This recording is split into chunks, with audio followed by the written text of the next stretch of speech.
सत्यनारायण व्रत कथा का उल्लेख स्कंद पुराण में मिलता है और इसका महत्व अत्यंत गहरा, पावन और चमत्कारी माना गया है। ये व्रत भगवान विष्णु के सत्य स्वरूप की उपासना के लिए किया जाता है। ऐसा माना जाता है कि जो भी श्रद्धा और भक्ति से इस व्रत को करता है, उसके जीवन में सुख, शांति, समृद्धि और धन धान्य की वृद्धि अवश्य होती है। इस व्रत की सबसे विशेष बात यह है कि इसे करने के लिए किसी विशेष योग्यता, जाति, उम्र या कठिन नियमों की आवश्यकता नहीं होती। कोई भी व्यक्ति किसी भी परिस्थिति में सरल विधि से इस व्रत को कर सकता है। बस श्रद्धा और विश्वास होना चाहिए। सत्यनारायण व्रत कैसे करें? सत्यनारायण व्रत करने के लिए सबसे पहले प्रातःकाल स्नान कर स्वच्छ वस्त्र धारण करें और पूजा स्थल को साफ करें। भगवान विष्णु या सत्यनारायण जी की प्रतिमा अथवा चित्र को एक पवित्र स्थान पर स्थापित करें।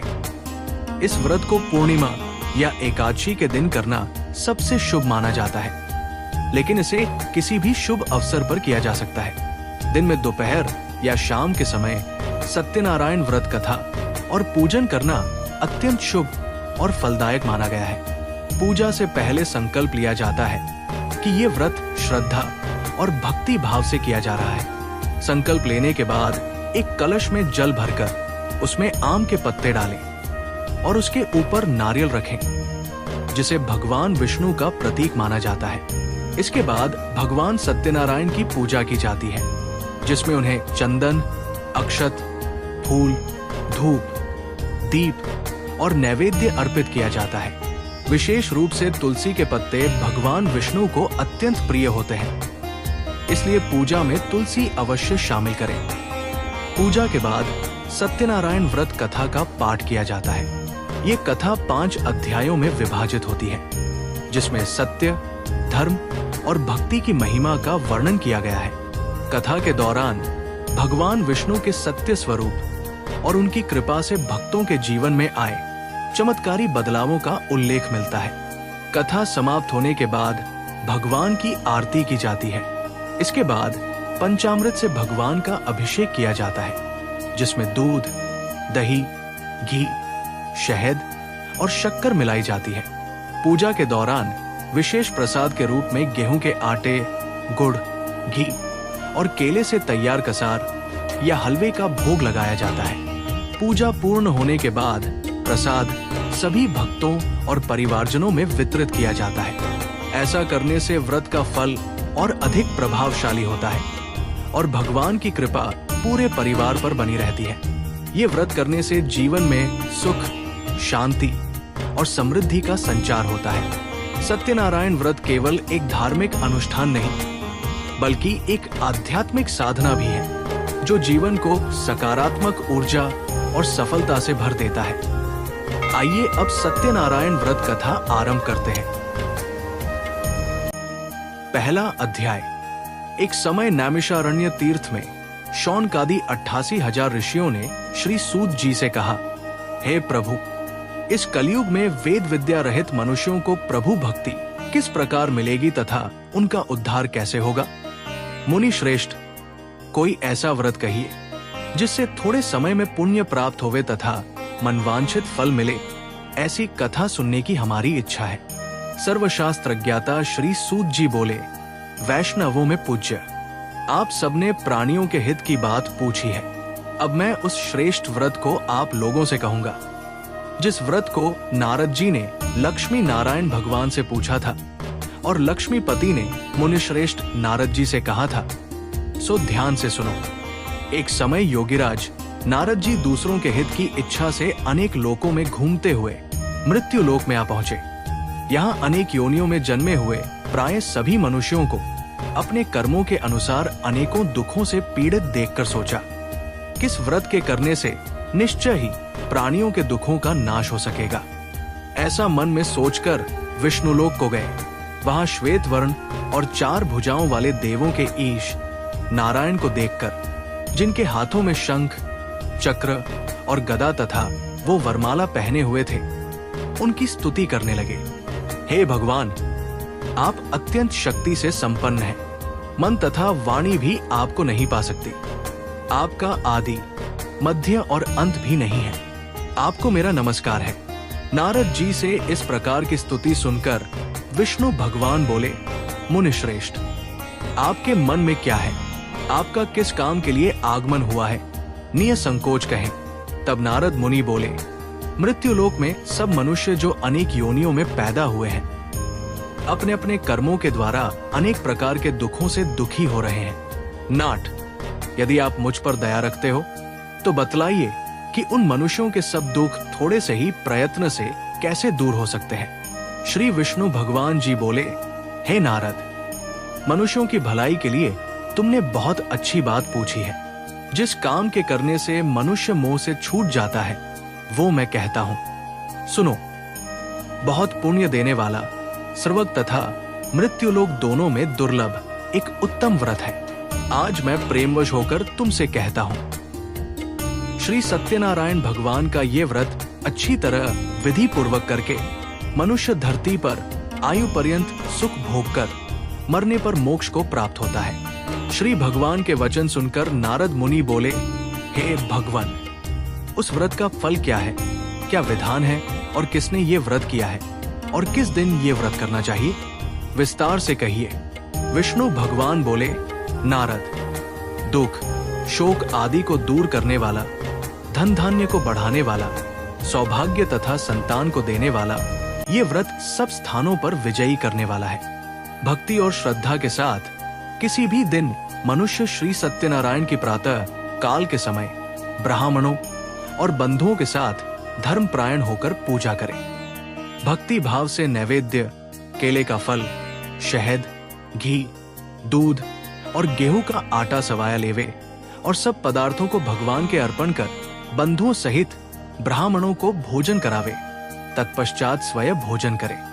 रात्रि में नृत्य, गीत आदि का आयोजन कर सत्यनारायण भगवान का स्मरण करते हुए समय व्यतीत करे। इस तरह व्रत करने पर मनुष्यों की इच्छा निश्चय पूरी होती है। विशेष रूप से कलिकाल में भूमि पर यही मोक्ष का सरल उपाय है।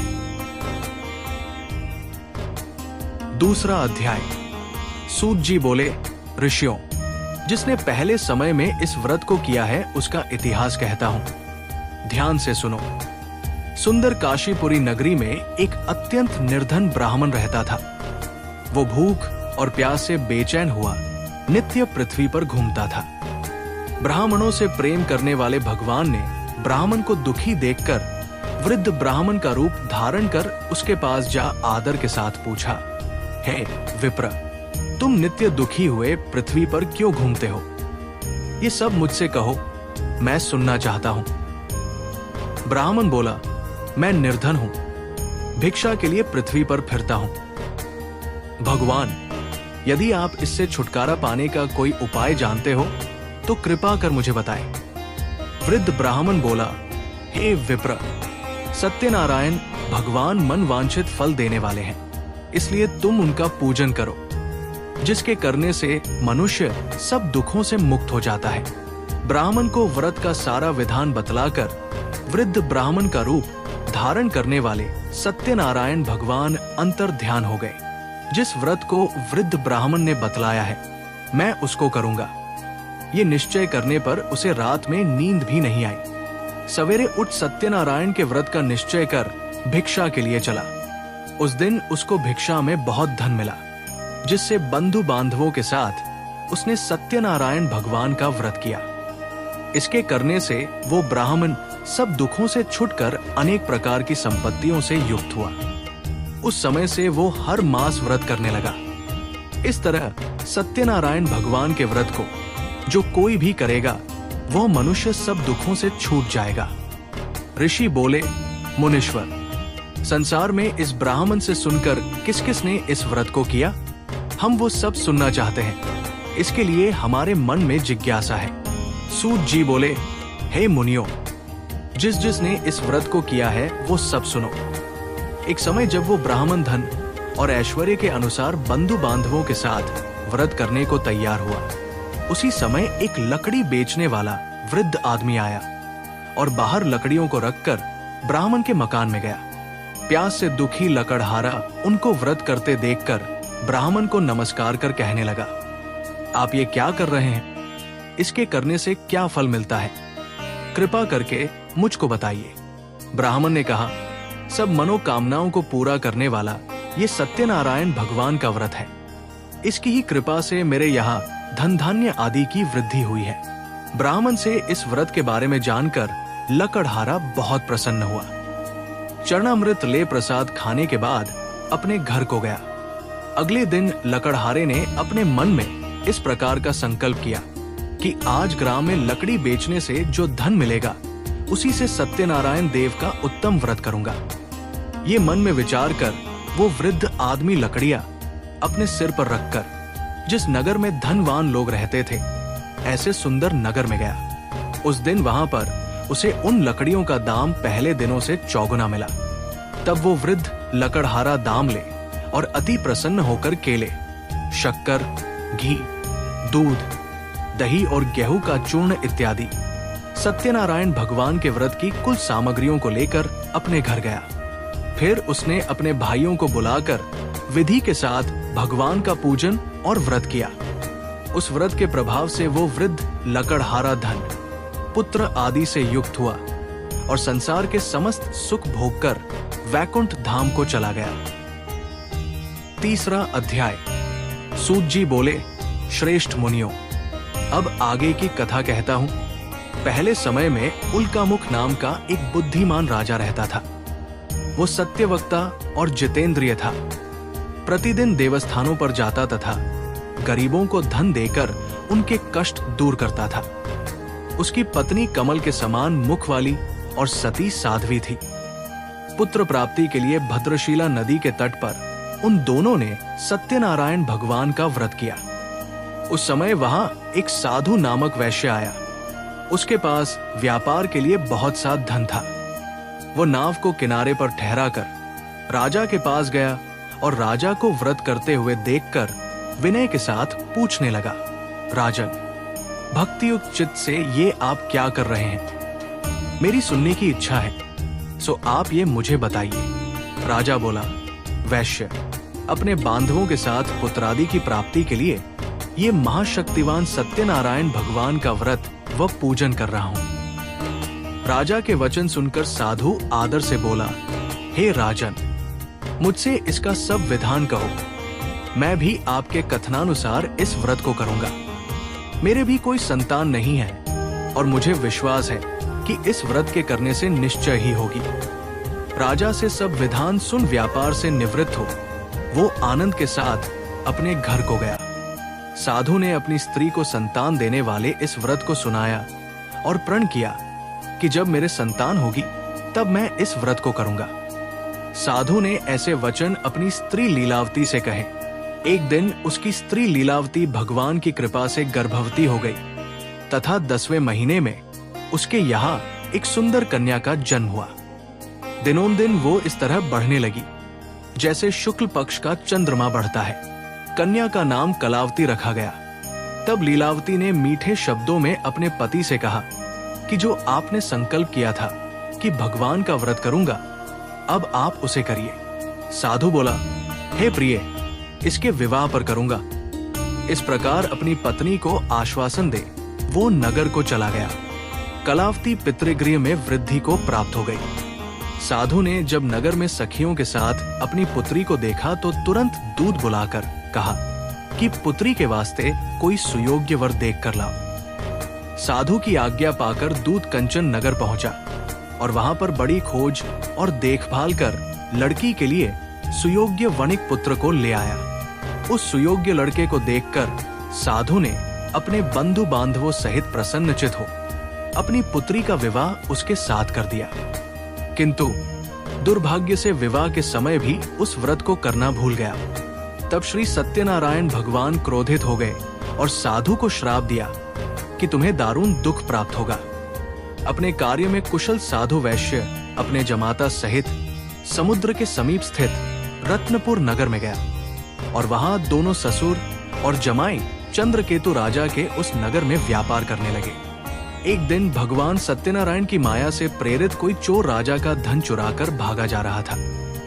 किंतु राजा के दूतों को आता देखकर चोर ने घबराकर भागते हुए धन को वही चुपचाप रख दिया जहां वे ससुर और जमाई ठहरे हुए थे।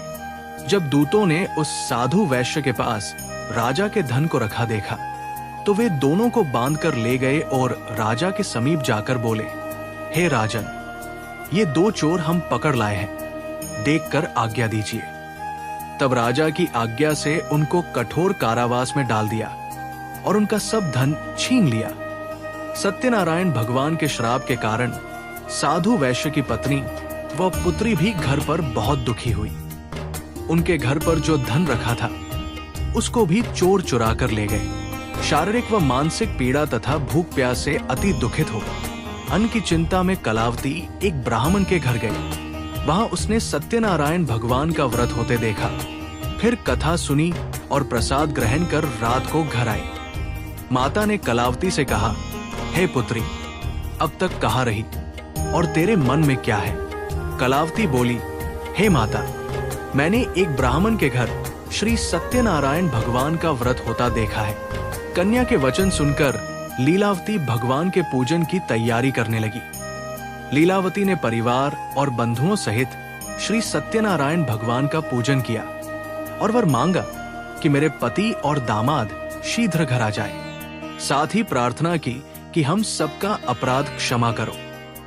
सत्यनारायण भगवान इस व्रत से संतुष्ट हो गए और राजा चंद्रकेतु को स्वप्न में दर्शन देकर कहा, हे राजन, जिन दोनों वैश्यों को तुमने बंदी बना रखा है वे निर्दोष हैं। उन्हें प्रातः ही छोड़ दो और उनका सब धन उनको लौटा दो, नहीं तो मैं तेरा धन, राज्य और पुत्रादि सब नष्ट कर दूंगा। राजा से ऐसे वचन कहकर भगवान अंतर ध्यान हो गए। प्रातः काल राजा चंद्रकेतु ने सभा में अपना स्वप्न सुनाया। फिर दोनों वणिक पुत्रों को कैद से मुक्त कर सभा में बुलाया। दोनों ने आते ही राजा को नमस्कार किया। राजा मीठे वचनों से बोला, महानुभावों, तुम्हें भाविवश ऐसा कठिन दुख प्राप्त हुआ है, अब तुम्हें कोई भय नहीं। ऐसा कहकर राजा ने उनको नए नए वस्त्राभूषण दिए तथा उनका जितना धन लिया था उससे दुगना धन देकर आदर सहित विदा किया। दोनों वैश्य अपने घर को चल दिए। चौथा अध्याय। सूत जी बोले, दोनों ने यात्रा आरंभ की और अपने नगर को चल पड़े। उनके थोड़ी दूर निकलने पर दंडी वेशधारी सत्यनारायण ने उनसे पूछा, हे साधु, तेरी नाव में क्या है? अभिमानी वणिक हंसता हुआ बोला, हे दंडी, आप क्यों पूछते हो? क्या धन लेने की इच्छा है? मेरी नाव में तो बेल और पत्ते भरे हैं। वैश्य का कठोर वचन सुनकर भगवान ने कहा, तुम्हारा वचन सत्य हो। दंडी ऐसा कहकर वहां से दूर चले गए और कुछ दूर जाकर समुद्र के किनारे बैठ गए। दंडी के जाने पर वैश्य ने नित्य क्रिया करने के बाद नाव को ऊंची उठी देखकर अचंभा किया और नाव में बेल, पत्ते आदि देखकर मूर्छित हो जमीन पर गिर पड़ा। फिर मूर्छा खुलने पर अत्यंत शोक प्रकट करने लगा। तब उसका दामाद बोला कि आप शोक न करें, ये दंडी का श्राप है, इसलिए उनकी शरण में चलना चाहिए, तभी हमारी मनोकामना पूरी होगी। दामाद के वचन सुनकर वैश्य दंडी के पास पहुंचा और अत्यंत भक्तिभाव से नमस्कार करके बोला, हे भगवान, आपकी माया से मोहित ब्रह्मा आदि भी आपके रूप को नहीं जानते, तब मैं अज्ञानी कैसे जान सकता हूं? आप प्रसन्न होइए, मैं अपने सामर्थ्य के अनुसार आपकी पूजा करूंगा। मुझ पर कृपया करो और पहले के समान नौका में धन भर दो। उसके भक्तियुक्त वचन सुनकर भगवान प्रसन्न हो उसकी इच्छानुसार वर देकर अंतर ध्यान हो गए। तब उन्होंने नाव पर आकर देखा कि नाव धन से परिपूर्ण है। फिर वो भगवान सत्यनारायण का पूजन कर साथियों सहित अपने नगर को चल पड़े। जब अपने नगर के निकट पहुंचे तब दूत को घर भेजा। दूत ने साधु के घर जा उसकी स्त्री को नमस्कार कर कहा कि साधु अपने दामाद सहित इस नगर के समीप आ गए हैं। ऐसा वचन सुन साधु की स्त्री ने बड़े हर्ष के साथ सत्यदेव का पूजन कर पुत्री से कहा, मैं अपने पति के दर्शन को जाती हूँ, तू कार्य पूर्ण कर शीघ्र आ जाना। परंतु कलावती माता के वचनों को अनसुना कर प्रसाद छोड़कर पति के पास चली गई। प्रसाद की अवज्ञा के कारण सत्यनारायण भगवान रुष्ट हो गए और उन्होंने कलावती के पति को नाव सहित पानी में डुबो दिया। कलावती अपने पति को न देखकर रोती हुई जमीन पर गिर गई। इस तरह नौका को डूबा हुआ तथा कन्या को रोता देख साधु दुखित हो बोला, हे प्रभु, मुझसे या मेरे परिवार से जो भूल हुई है उसे क्षमा करो। उसके दीन वचन सुनकर सत्यदेव प्रसन्न हो गए और आकाशवाणी हुई, हे साधु, तेरी कन्या मेरे प्रसाद को छोड़कर आई है, इसलिए इसका पति अदृश्य हुआ है। यदि वो घर जाकर प्रसाद खाकर लौटे तो इसे पति अवश्य मिलेगा। ऐसी आकाशवाणी सुनकर कलावती ने घर पहुंचकर प्रसाद खाया, फिर आकर पति के दर्शन किए। तत्पश्चात साधु ने बंधु बांधवों सहित सत्यदेव भगवान का विधि पूर्वक पूजन किया। उस दिन से वो प्रत्येक पूर्णिमा को सत्यनारायण भगवान की पूजा करने लगा। फिर इस लोक का सुख भोगकर अंत में स्वर्ग लोक को गया। 5वां अध्याय। श्री सूत जी बोले, हे ऋषियों, मैं एक और कथा कहता हूं। प्रजापालन में लीन तुंगध्वज नाम का एक राजा था। उसने भी भगवान का प्रसाद त्याग कर बहुत दुख पाया। एक समय वन में जाकर वन्य पशुओं को मारकर बड़ के पेड़ के नीचे आया। वहां उसने ग्वालों को भक्ति भाव से बांधवों सहित सत्यनारायण जी का पूजन करते देखा, परंतु राजा अभिमानवश देखकर भी वहां नहीं गया और ना ही नमस्कार ही किया। जब ग्वालों ने भगवान का प्रसाद उसके सामने रखा तो वो प्रसाद को त्याग कर अपनी सुंदर नगरी को चला गया। वहां उसने अपना सब कुछ नष्ट पाया। तब वो जान गया कि ये सब भगवान ने ही किया है।